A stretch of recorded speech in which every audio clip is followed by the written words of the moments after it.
ஒரு முறை low lying ஏரியாவில் இருக்கக்கூடிய இடத்துல மழை வந்துச்சு அப்படின்னா அதுக்கு ஏதோ சரி பண்ணி மிட்டிகேஷன் பண்ணிடுறாங்க. அடுத்து பார்த்தா சம்பந்தமே இல்லாமல் இன்னொரு ஏரியாவில் வருது. இது வந்து எதிர்பாராத விஷயம். அந்த மக்கள் என்ன சொல்கிறாங்கன்னா, போன வருஷம் எங்களுக்கு வரல, அவங்கள சரி பண்ணும்போது எங்களுக்கு வந்துருச்சு அப்படின்னு.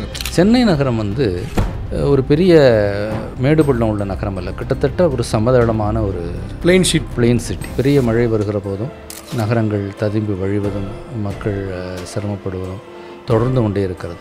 வளர்ந்த நாடுகளில் வந்து வட்ட வடிவிலான ஒரு இது வச்சுறாங்க, ஒரு ஸ்டாம் வாட்டர் ட்ரெயின் ரெடி பண்ணிடுறாங்க. அதுக்கப்புறம் கொண்டு போய் சுரங்கம் அமைச்சு சுரங்கமில் விடுறாங்க.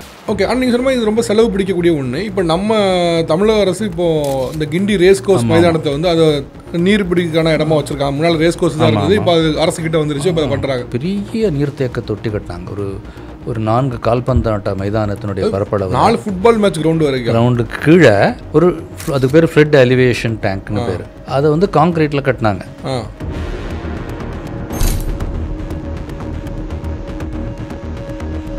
எல்லாருக்கும் வணக்கம். ஒவ்வொரு நேர்காணலையும் முக்கியமான ஆளுமைகளை முக்கியமான பிரச்சனைகள் குறித்து சந்திச்சுட்டு இருக்கோம். அந்த வகையில் இந்த நேர்காணலில் நம்மளோட பொறியாளர் திரு ராமநாதன் அவர்கள் இணைஞ்சிருக்காங்க. பதிவு பெற்ற பொறியாளர் ஹாங்காங்கில். அவருடைய கட்டுரைகள் நிறைய முக்கியமான இணையதளங்களில் வந்திருக்கு. இன்னும் சொல்லப்போனால் சமீபத்தில் அவருடைய படைப்பான தண்டிக்கப்படுகிறதா தமிழ்நாடு வந்து நிறைய கட்டுரைகளை அலசியிருந்தது. நிறைய முக்கியமான பிரச்சனைகளுமே கூட பேசியிருந்தது. இந்த இன்டர்வியூவில் நம்ம வந்து ஒரு பொறியாளர் பெர்ஸ்பெக்டிவ் மட்டும் இல்லாமல் ஒரு சோஷியலாகவும் அவருடைய பெர்ஸ்பெக்டிவை அனலைஸ் பண்ண போகிறோம். வணக்கம் சார். வணக்கம். இந்தியாவில் வந்து தமிழ்நாடு வந்து ஒரு மோஸ்ட் அர்பனைஸ்டு ஸ்டேட்னு சொல்லலாம். அர்பனைசேஷன் அதிகமாக பரவலாகப்பட்ட ஒரு ஸ்டேட் வந்து தமிழ்நாடு. அதில் ப்ரோஸ் நிறைய இருக்குது, கூடவே பார்த்தா பாசிட்டிவ்ஸ் நிறைய இருக்கிறது போல் நெகட்டிவ்ஸ் அதிகமாக இருக்குது. ஸோ ஒரு பொறியாளர் பெர்ஸ்பெக்டிவ்லேருந்தும் நீங்கள் ஒரு சோஷியலாக பார்ப்பதுலேருந்தும் அர்பனைசேஷன் தமிழ்நாடு இவ்வளோ அர்பனைஸ்ட் ஆனதுனால என்ன சிக்கல்கள்னு ஃபஸ்ட்டு பார்க்குறீங்க? அது உலக அளவில் இன்றைக்கு வந்து ஒரு 50% வந்து நகரமயமாக இருக்கிறது. அது இந்தியாவிலேயே அதற்கு இணையாக நகரமயமாக இருக்கிற மாநிலம் தமிழ்நாடு. இந்தியா கம்பேரிட்டிவ் கிட்டத்தட்ட 48% மேலே மக்கள் வந்து நகரங்களில் வசிக்கிறார்கள்.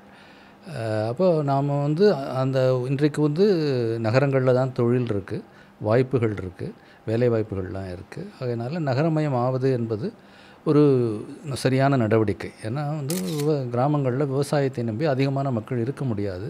அதிலும் குறிப்பாக நம்முடைய அரசாங்கத்தினுடைய கொள்கைகளால் விவசாயம் ஒரு லாபகரமான தொழிலாகவும் இல்லை.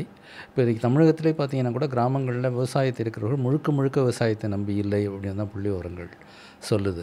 ஆகவே நாம் வந்து அந்த நகரமயத்தை நோக்கி போய்கொண்டிருக்கிறோம் என்பது ஒரு சரியான விஷயம். அதே நேரத்தில் அந்த நாம் பன்னாட்டு உதாரணங்களோட பார்க்கும்போது அந்த நகரமயம் ஆகிக்கொண்டிருக்கிற முறை சரியாக இருக்கிறதா என்பதை நாம் பரிசீலிக்க வேண்டும். அதற்கேற்ற வகையில் நாம் நம்மை செழுமைப்படுத்தி கொள்ள வேண்டிய அவசியமும் இருக்குது. ஆகவே நகரமயம் என்பது சரியானது.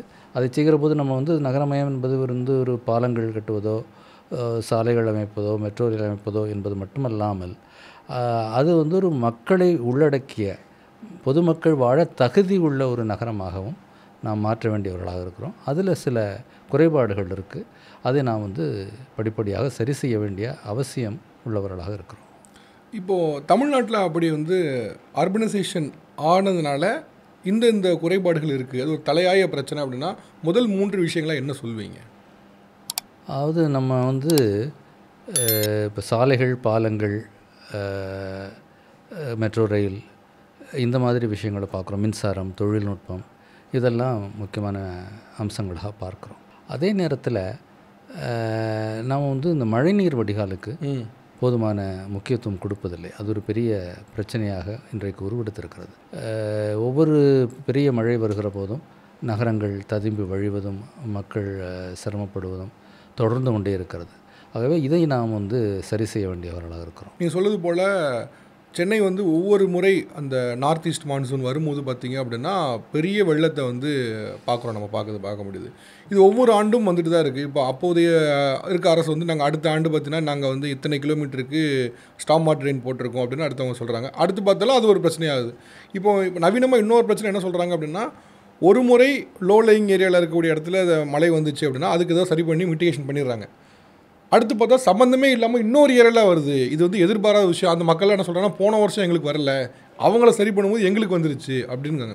இது வந்து ஒரு நெவர் எண்டிங் திங்காக போய்கிட்டே இருக்குது. இதுக்கு என்ன தான் சொல்யூஷன்? அது அதாவது இப்போ என்ன செய்கிறாங்கன்னா, குறிப்பிட்ட இப்போ வந்து சாலைகளில் வந்து இந்த மழைநீர் வாய்க்கால்கள் என்று சொல்லப்படுகிற ஸ்டாம் வாட்டர் ட்ரெயின் கடந்த 2 ஆண்டுகளில் கணிசமாக சென்னை நகரில் செய்யப்பட்டது. ஆனால் 2023 வெள்ளம் வந்தபோது அந்த வாய்க்கால்களால் நிலைமையை சரி செய்ய முடியவில்லை என்று பார்த்தோம்.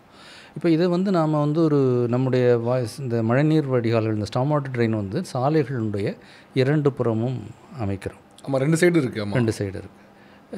இதனால் என்ன நடக்குது அப்படின்னா, இந்த சாலைகளுடைய நீளம் இருக்குது பாருங்கள். ஆமாம், சாலையுடைய அகலம், இந்த அகலம் தான் இந்த மழைநீர் வடிகாலுடைய அகலத்தை கட்டுப்படுத்துகிறது. நம்ம சாலையினுடைய அகலத்துக்கு பிற்பாடு அது என்ன இடம் கிடைக்குதோ அந்த இடத்துல தான் இந்த மழைநீர் வடிகாலை வைக்க முடிகிறது. இது ஒரு பிரச்சனை. 2வது, சென்னை நகரம் வந்து ஒரு பெரிய மேடு பள்ளம் உள்ள நகரம் அல்ல, கிட்டத்தட்ட ஒரு சமதளமான ஒரு பிளெயின் சிட்டி. அப்போ இந்த சாலைகளில் இருக்கிற அந்த மழைநீர் வடிகால்கள் போய் ஒரு பிரதான வாய்க்காலில் சேரும். அந்த பிரதான வாய்க்காலிலிருந்து அது ஆற்றுக்கு கூவத்துக்கோ அடையாருக்கோ போய் அங்கேருந்து கடலுக்கு, கொசஸ்தலையாருக்கோ போய் கடலுக்கு போகும். இப்போது அந்த பிரதான வாய்க்கால் ஏதோ ஒரு மட்டத்தில் இருக்கும், கடல் மட்டத்தோட கீழேயோ, கடல் அந்த தண்ணீர் கடல் மட்டத்துக்கு போகக்கூடிய அளவுக்கு ஒரு உயரமான இதில் இருக்கும். அதை குறைக்க முடியாது. அப்போ அதற்கு ஏற்றபடி தான் இந்த சாலைகளில் இருக்கக்கூடிய அந்த பிரதான வாய்க்காலினுடைய மட்டத்தை பொறுத்து தான் நம்முடைய சாலைகளில் இருக்கக்கூடிய வாய்க்காலினுடைய மட்டம் அமைந்திருக்கும். அப்போ அதுக்கு கீழே போயிட முடியாது. அதுக்கு கீழே ஆழப்படுத்தினீங்கன்னா இந்த தண்ணி அங்கே போகாது. அப்போ அதற்கு மேலாக இருக்க வேண்டும். அப்போ சாலைகளில் இருக்கக்கூடிய மட்டம் உயர்வாக இருக்கும்.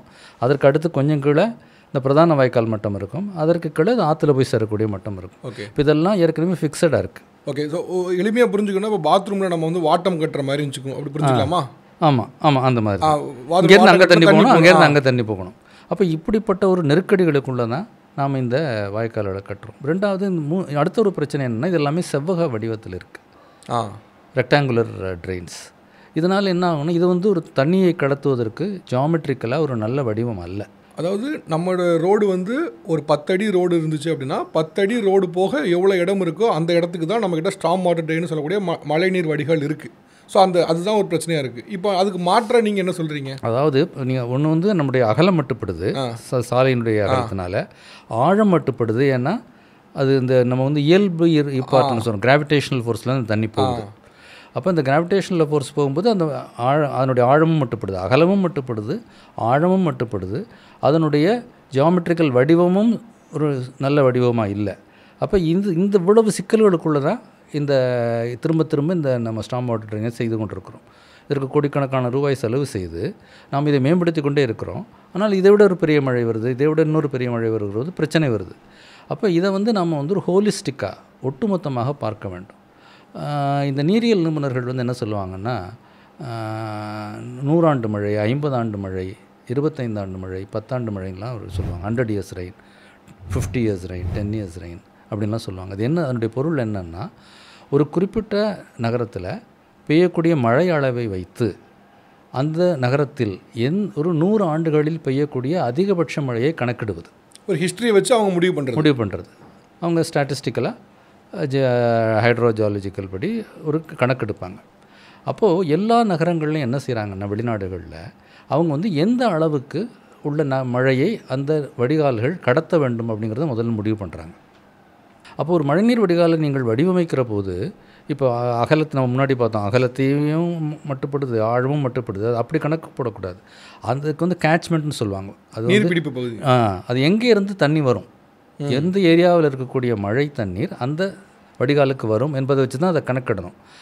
அந்த கன அளவிலான தண்ணீரை கடத்த வேண்டும் அது. ஆனால் நம்ம அப்படிலாம் செய்கிறதில்ல.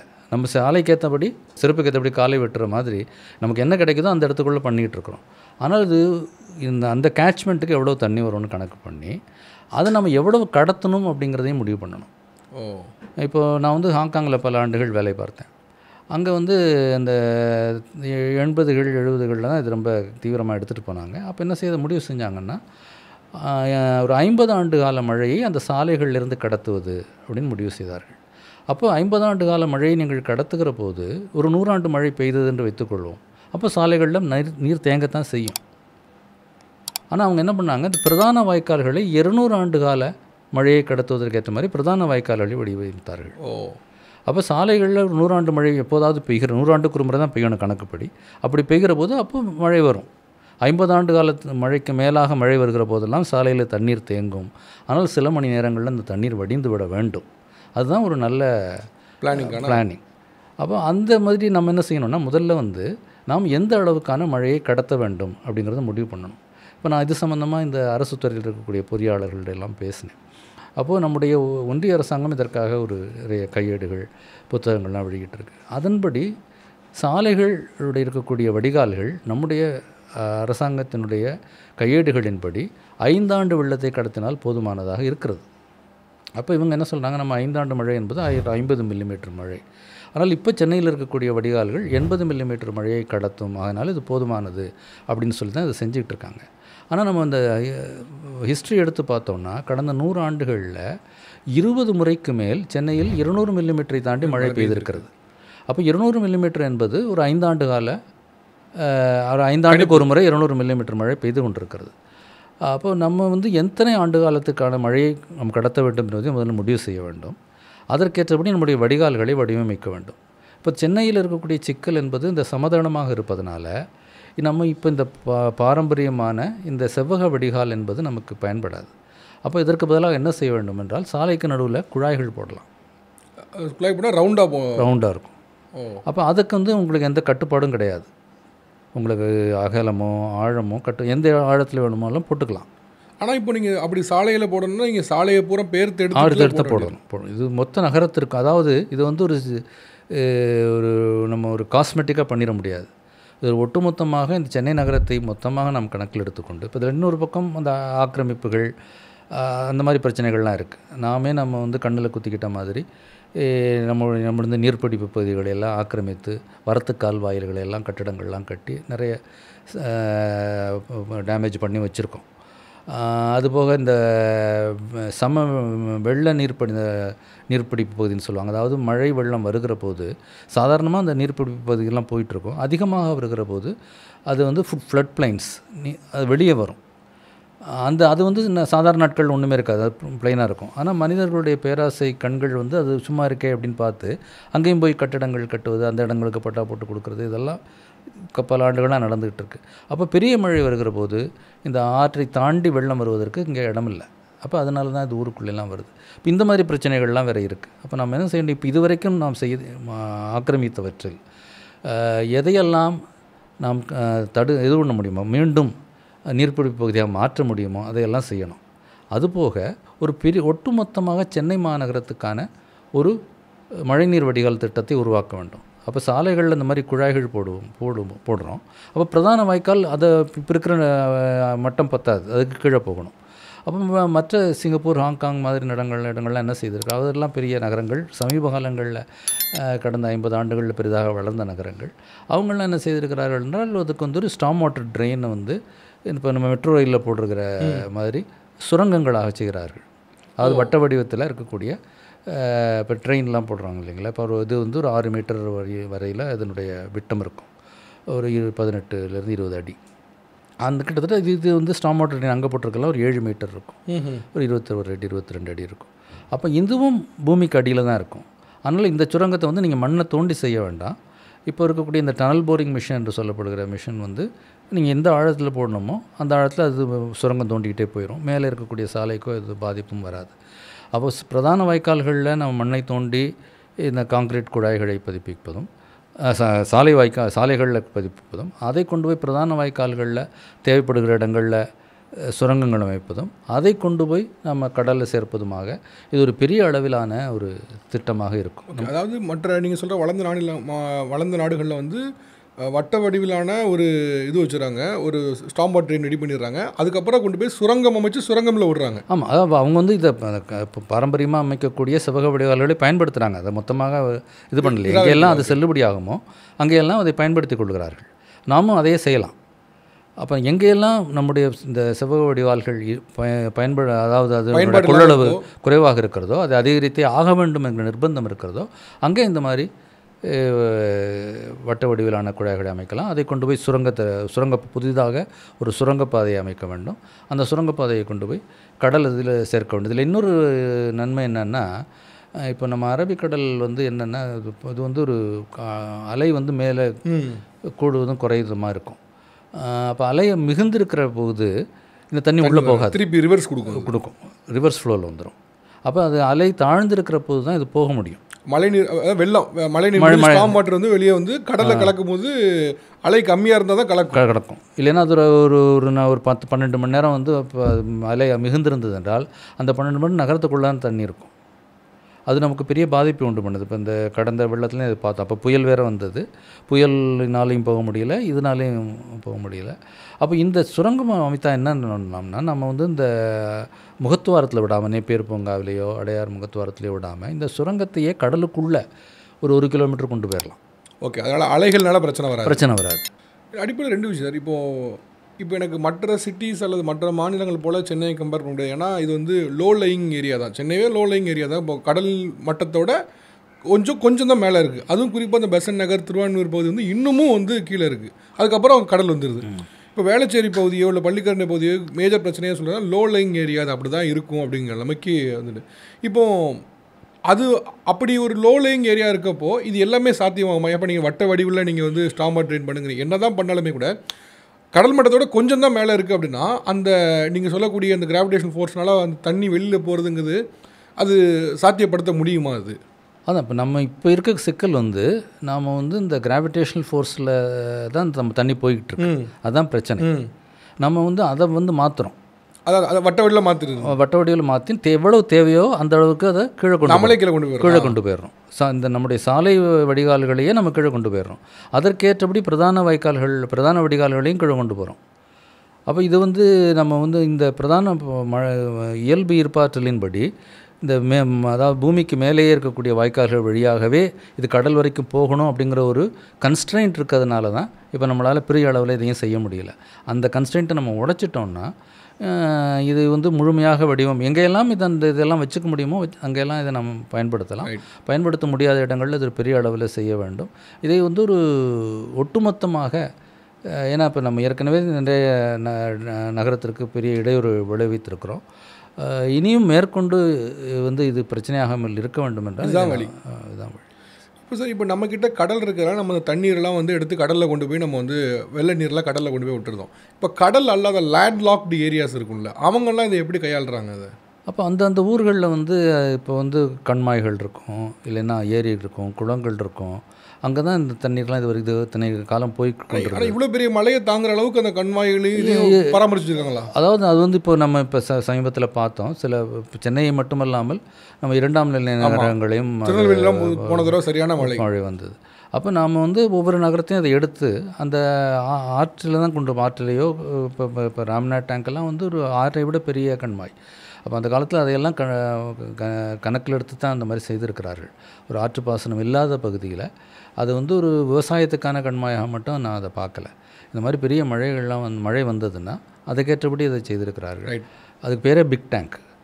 அப்போ அந்த மாதிரி தமிழ்நாடு முழுக்க இருக்கிறது. நம்ம அதை வந்து ஒரு ஒட்டுமொத்தமாக கணக்கில் எடுத்துக்கொண்டு எங்கெல்லாம் தேவை இருக்கிறதோ அங்கெல்லாம் நம்ம இல்லை சார். இப்போ தமிழ்நாடு கேட்கல, இப்போ சில நகரங்களே பார்த்தீங்கன்னா லேண்ட் லாக்டு ஏரியா தான். அவங்களுக்கு சுற்றி எந்த விதமான கடலோ இல்லை வந்து ஆறுலோ இருக்காமல் இருக்கும். அப்படி லேண்ட் லாக்டு ஏரியாலாம் இப்போ இவ்வளோ பெரிய மழை வருது, இப்போ க்ளவுட் பிளஸ்லாம் சொல்கிறாங்க, மேக வெடிப்பு வருது எல்லாம் சொல்கிறாங்க. இப்போ இது போல பிரச்சனை எப்படி சால்வ் பண்ணுறாங்க? வரக்கூடிய மழை தண்ணீரை என்ன தான் பண்ணுறாங்க அவங்க? இப்போ வந்து இப்போ ஹாங்காங்கில் என்ன ஆச்சுன்னா, ஹாங்காங் வந்து ரொம்ப சின்ன இடம்.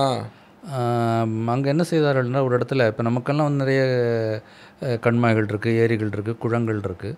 அதெல்லாம் இல்லாததுனால அவங்க என்ன செஞ்சாங்கன்னா, இந்த 50 ஆண்டுகளில் சொன்னேன் இல்லையா, இப்போ சில இடங்களில் வந்து அவங்க வந்து 50 ஆண்டுகளுக்கான வாய்க்கால் அமைக்க முடியல சில பகுதிகளில். அப்போ அந்த பகுதிகளில் அங்கே என்ன பண்ணாங்கன்னா, அவங்க ஒரு பெரிய நீர்த்தேக்க தொட்டி கட்டினாங்க.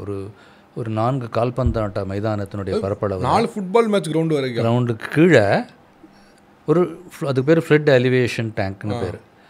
அதை வந்து காங்க்ரீட்டில் கட்டினாங்க. இப்போ டைஹாங்னு ஒரு இடத்துல இருக்குது, இப்போ ஹாப்பி வேலின்னு ஒரு இடத்துல அது வந்து ஒரு குதிரை பந்தய மைதானம். அந்த ஹார்ஸ் ரேஸ் அந்த கிரவுண்டு கீழே பெரிய டேங்க் கட்டிட்டாங்க. அது மேலே வந்து குதிரை நடந்துக்கும், கீழே வந்து டேங்க் இருக்கும். அதனுடைய பர்பஸ் என்னென்னா, இந்த 50 ஆண்டு கால மழைன்னு அவங்க சொல்கிறாங்க இல்லையா, அந்த மழை வரும்போது அங்கே இருக்கிற ட்ரெயினால் அதை கட்ட முடியாது. அப்போ இந்த மழை நீரை தற்காலிகமாக கொண்டு போய் அந்த டேங்க்கில் வச்சுருவாங்க. அப்புறம் வெளியே இருக்கிற மழை நீரெலாம் வடிந்த பிற்பாடு இதை பம்ப் பண்ணி வெளியே அனுப்பிடுவாங்க. ஓ, அவங்க எங்கே அனுப்புகிறாங்க அது மறுபடியும் அந்த ட்ரெயினில் போய் கடலுக்கு போயிடும் அது. ஓ, அந்த கடல் தண்ணி வந்து ரிவர்ஸ் ஃப்ளோ வந்து ப்ராப்ளம். அதாவது அந்த 50 ஆண்டு வந்து எல்லா இடங்கள்லையும் சமமாக கொடுக்க வேண்டும். 50 ஆண்டு கால மழை வந்தால் எந்த இடத்துல இல்லை மற்ற ஒரு வடிகால் இருக்கிற இடத்துல என்ன பயன் அது வந்து அந்த வடிகால் அமைக்க முடியாத ஏற்கனவே நகரம் பெரிதாக வளர்ந்து விட்ட இடங்கள்லையும் செய்ய வேண்டும் என்பதற்காக சில இது டோக்கியோலையும் பண்ணியிருக்காங்க. ஓ, இப்போ இது இந்த மாதிரி பெரிய சுரங்கங்கள் அமைக்கிற இந்த மாதிரி உள்ளலாம் இதெல்லாம் வந்து ரொம்ப செலவு பிடிக்கக்கூடிய காரியங்கள். நம்ம அதெல்லாம் அந்த மாதிரி தேவைப்பட்டால் அந்த மாதிரி செய்து தான் ஆக வேண்டும். ஓகே. ஆனால் நீங்கள் சொன்ன மாதிரி இது ரொம்ப செலவு பிடிக்கக்கூடிய ஒன்று. இப்போ நம்ம தமிழக அரசு இப்போது இந்த கிண்டி ரேஸ் கோர்ஸ் மைதானத்தை வந்து அதை நீர்பிடிக்கான இடமா வச்சுருக்காங்க. முன்னால் ரேஸ் கோர்ஸ் தான் இருந்தது, இப்போ அது அரசுக்கிட்ட வந்துருச்சு, இப்போ அதை பண்ணுறாங்க. அது ஒரு நல்ல திட்டம். அது அந்த மாதிரி அதாவது நம்மளுக்கு ஏற்கனவே இருக்கக்கூடிய சமவெளிகள், மைதானங்கள் இதையெல்லாம் நம்ம பயன்படுத்துவது என்பது வந்து ஒரு நல்ல அதில் போய் மறுபடியும் கட்டடங்கள் கட்டி அதையும் பேவ்டு ஏரியா ஆக்குறதுங்கிறது வந்து சரியான விஷயம் இல்லை. இப்போ வெளிநாடுகளில் என்ன பண்ணுவாங்கன்னா, நான் சிட்னியில் கொஞ்ச நாள் இருந்தேன். அங்கே வந்து அவங்க வந்து இந்த பேவ்டு ஏரியான்னு சொல்லுவாங்க, கட்டாந்தரைன்னு சொல்லுவோம் தமிழில் நம்ம. அது சாலைகள், கட்டடங்கள் இருக்கக்கூடிய பகுதிகள் எவ்வளவு இருக்கலாம் அப்படிங்கிறதுக்கு ஒரு நிர்ணயம் வச்சுருக்காங்க. ஓகே. அதாவது காங்கிரீட் ஃப்ளோராக இருக்குது, எவ்வளோ இருக்கலாம் அப்படின்னு. நீங்கள் வந்து ஒரு வீடு கட்டணும், ஒரு இடம் வாங்கி வீடு கட்டணும்னா கூட அங்கே வந்து நிறைய புறநகர்லாம் பார்த்தீங்கன்னா வீட்டுக்கு இணையாக பின்னாடி வந்து தோட்டம் இருக்கும், முன்னாடி வந்து பேவ்டு க்ரீனரிஸ் இருக்கும். அது வந்து அவங்க வந்து விரும்பி செய்கிறது மட்டும் இல்லை, விதியும் கூட நீங்கள் இவ்வளவு தான் கட்ட முடியும் என்பதை அந்த உள்ளூர் முனிசிபாலிட்டி வந்து ஒரு விதியாக வைத்திருக்கும். ஏன்னா அவங்க வந்து அந்த ஒரு 60% பேவ்டு ஏரியா, 50% பேவ்டு ஏரியான்னு வச்சுருப்பாங்க. அவ்வளோதான் கட்டுறதுக்கு அனுமதிப்பார்கள். அப்போ என்ன ஆகும்னா பாக்கி 50% அல்லது 40% இடத்துல இந்த தண்ணீர் உள்ளே போயிடும். அப்போ அவங்க கணக்கு போடும்போது இதில் பாக்கி வர்ற தண்ணீரில் எவ்வளவுக்கு வடிகால் அமைக்கணும் அப்படின்னு அவங்க திட்டமிடுவார்கள். இதெல்லாம் வந்து சிட்டி பிளானிங்லேயே இருக்குது. ஆனால் இப்போ அப்படி பார்த்தா சரி, இப்போ நம்ம இதுலையுமே கூட இந்த அப்பார்ட்மெண்ட்லாம் கட்டும்போது இந்த ஓடிஎஸ்னு ஒரு ஏரியா சொல்கிறாங்கல்ல, அந்த ஏரியா வைக்கிறேன்னு அது நீங்கள் சொல்கிற அதுதானா இல்லை அது வேறையா? இல்லை, அது கிட்டத்தட்ட அதற்கான ஒரு இது தான். ஆனால் இப்போ இந்த சென்னையில் வந்து நான் நிறைய பேர்ட்ட கேட்டேன், இது வந்து பேவ்டு ஏரியா என்னன்னு. அதாவது வந்து பிளானிங்கில் இருக்கவங்கள்ட்ட என்னுடைய நண்பர்கள்லாம் இருந்தாங்க. அவங்க அப்படி ஒரு திட்டமெல்லாம் இங்கே இல்லை. ஆனால் அவங்க பொதுப்படையாக என்ன சொன்னாங்கன்னா, கிட்டத்தட்ட 80%, 85% இங்கே பேவ்டு ஏரியாவே இருக்குது அப்படின்னு அவங்க ஒரு கணக்கீடு சொல்கிறாங்க. அப்போ அது 85% வந்து காங்கிரீட்டில் இருக்குது. அப்போ இது ரொம்ப அதிகம். இப்போ ஹாங்காங்லேயே சிட்னியில் வந்து சில இடங்கள் 60 இருக்குது, சில இடங்கள் 50 இருக்குது. ஹாங்காங்கில் வந்து 60ங்கிறது ஒரு தான் வச்சுருக்காங்க. அங்கே வந்து அடுக்குமாடி கட்டடத்துக்கு ரொம்ப பேர் போன ஒரு இடம். ஆனால் அவங்க வந்து 40% இடத்த வந்து கட்டாந்தரையாக இல்லாமல் மண் தரையாக அவர்கள் பராமரிக்கிறார்கள். அங்கே காடுகள்லாம் இருக்குது. ஆனால் நம்ம அந்த மாதிரி எந்த ஒரு ரெஸ்ட்ரிக்ஷனையும் நம்ம வச்சுக்கல. இல்லை, ஆக்சுவலாக நீங்கள் சொல்கிற மாதிரி சரி, நான் சில பில்டர்ஸ் தெரிஞ்சவங்க ஓடிஎஸ்னு ஒன்று வைக்கணும்னு வச்சுருக்காங்க. ஆனால் அது என்னென்னா அது ஒரு பேரளவில் ஒன்று வச்சுட்டு அது காற்றோட்டம் வரவோ சின்ன ஒரு பேரளவில் ஒன்று வச்சுட்டு விட்டுருந்தாங்க. இல்லை அதில் ஏதாவது பார்க்கோ ஏதோ ஒன்று கட்டி நீங்கள் சொல்லுவது போல் அது மண் தரையாக இல்லாமல் கட்டாந்தரையாக ஏதோ ஒன்று கட்டி அதை பார்க்க வச்சிடுறாங்க. ஸோ அப்போ ஃப்ரீ ஏரியா தான். ஆனால் நீங்கள் சொல்கிறது மண் இல்லாமல் ஒரு அது வந்து இப்போ பல இடங்களில் அது பிள்ளைகள் விளையாடக்கூடிய பார்க்க மாற்றிடுவாங்க. அதை வந்து நம்ம வந்து அதற்கான முக்கியத்துவத்தை நாம் உணராதது தான் அது காரணம். இப்போ பல்வேறு துறைகளின் கீழ் இது பிளவுபட்டு கிடக்கிறது. அப்போ அப்படி கிடப்பது அந்தந்த துறையினுடைய தலைவர்களாக இருக்கிறவர்கள், அதை நிர்வகிக்கிறவர்கள் அது தேவைன்னு நினைக்கிறாங்க, அல்லது அதுக்கு வசதின்னு நினைக்கிறாங்க, அல்லது அவர்களுக்கு அதில் ஆட்சி செலுத்துவதில் சில வசதிகள் இருக்கலாம். அதை மீறித்தான் நாம் இதை செய்ய வேண்டும். உலக அளவில் இருக்கக்கூடிய எடுத்துக்காட்டுகள் எல்லாம் நீங்கள் இப்போ வெள்ள நீர் வடிகால், மழைநீர் வடிகால்னால் அதற்கு ஒரு அமைப்பு இருக்க வேண்டும். நகரத்தினுடைய போக்குவரத்து என்று சொன்னால் அதற்கு ஒரு அமைப்பு இருக்க வேண்டும். ரைட். இப்போ இதுக்கு என்னதான் தீர்வு? இப்போ வந்து சென்ட்ரல் கவர்மெண்ட் வந்து யோசித்து ஃபண்ட்ஸ் அலாட் பண்ணால் மட்டும்தான் இப்போ நமக்கு இருக்கக்கூடிய அந்த மழைநீர் பிரச்சனை வடிகாலுக்கு பண்ண முடியுமா? ஏன்னா இப்போ எனக்கு தெரிஞ்சு நமக்கு வர வேண்டிய பெண்டிங் பிரச்சனையே நிறைய போயிட்டு இருக்கு. இதுக்கு நடுவில் எனக்கு தெரிஞ்சு நம்ம ஒரு ஹோலிஸ்டிக் அப்ரோச் எடுத்து நான் இதெல்லாத்தையும் மொத்தமாக சீரமைக்க போகிறேன், ஒரு ரிவாம் பண்ண போகிறேன்னு சொன்னால் கூட இதுக்கு உள்ள பெரிய ஃபண்டை என்ன பேரை சொல்லி வாங்குறதுன்னு ஒன்று இருக்குது. இப்போ நான் மொத்தமாக சென்னை ரிவாம் பண்ண போகிறேங்க, எனக்கு ஒரு 10,000 கோடி கொடுங்கனாலும் என்ன பேரை சொல்லி வாங்குவதுன்னு ஒரு கேள்வி இருக்குது. அதுதான் ஆப்ஷன். வேறு ஆப்ஷன் எதுவும் இல்லையா? தமிழக அரசுக்கு உட்பட்டு அவர்கள் அதிகாரத்துக்கு உட்பட்டு இப்போ மெட்ரோ ரயில்லாம் அவங்க பண்ணுறாங்க இல்லையா? அது வந்து கடன் வாங்கி தான் பண்ணுறாங்க.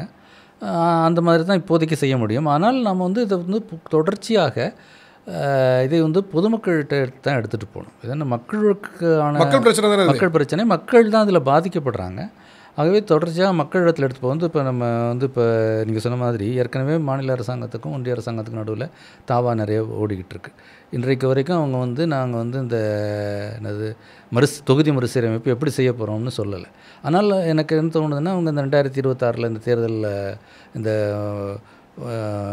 சென்சஸ் எடுத்து முடித்த பிற்பாடு இது மக்கள் தொகையின் அடிப்படையில் பிரிப்பதற்கான எல்லா வேலைகளையும் செய்து கொண்டிருக்கிறார்கள். ஆனால் அவங்க நேரடியாக இது வரைக்கும் சொல்லலை.